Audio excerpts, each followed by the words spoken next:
Zero Sievert is a new single-player 2D extraction shooter made by one person that's now in early access on Steam.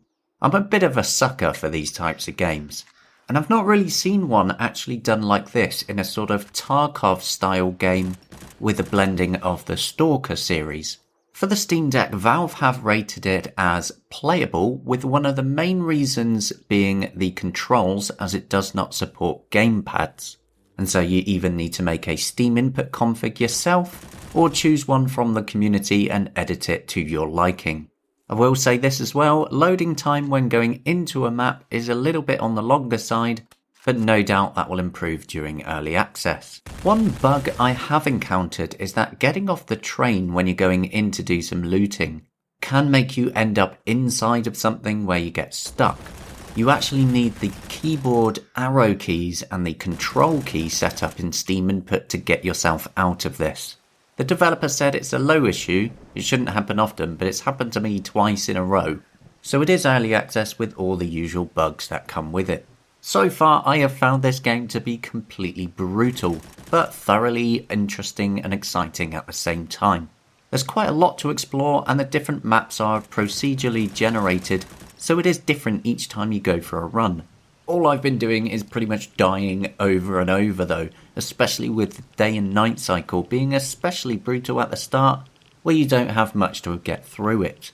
Animals will creep up on you, soldiers walk around with guns, and there's all sorts of horrifying creatures waiting around for you. Parts of the map will even try and kill you. Then you have to deal with radiation, needing to eat and drink. There is so much to this game. Despite it needing some messing with Steam Input, I've not had too much of a problem. Once you learn the keybinds, it's definitely playable. One small tip is that you might want to try swapping the right thumbstick to act as a mouse region. Some of you might find that easier with the aiming. Honestly, if this had gamepad support, it would easily be deck verified properly. I also think that any game developer is completely mad not to have gamepad support hooked up, especially for a game that will control basically like a twin stick shooter. With the full inventory system, you have to constantly weigh up your choices. What are you going to take with you? What are you going to bring back? Space is limited, and if you carry too much, you slow right down. There's a fair bit of customization in this game as well, with various weapons, attachments, weapon modding, armor, and much more. I tell you what though, when you start learning it and actually surviving runs to get better equipment, the game suddenly opens up a lot more and it becomes even more exciting.